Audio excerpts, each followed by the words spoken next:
মুসলমানের হার খুব কম ছিল, ঠিক না? খুবই কম ছিল।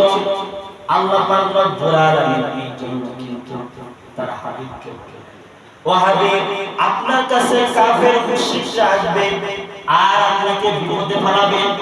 এখন কিন্তু সমাধান হুজুরদের কাছে এমন প্রশ্ন আসে, এমন কিছু কথা বলে যাতে করে হুজুরকে বিপদে ফেলা যায়, ঠিক না?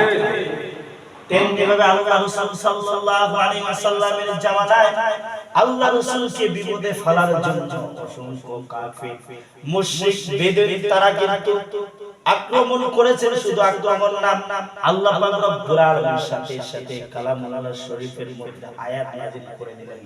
সে আয়াতের মধ্যে আল্লাহ বলেন, ওয়ালা ইয়াতুনাকা বিমাসালিন ইল্লা জিনাকা বিল হক ওয়া আহসানা তাফসীরা।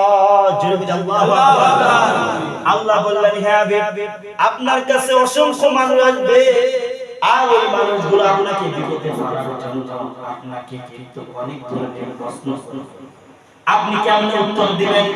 আল্লাহ পাক রব্বুল আলামিনের সাথে সাথে কালামুল্লাহর মধ্যে উল্লেখ করে দিলেন, ওয়ালা ইয়াতুনাকা বিমাসালিন ইল্লা জিনাকা বিল হক ওয়া আহসানা তাফসীরা।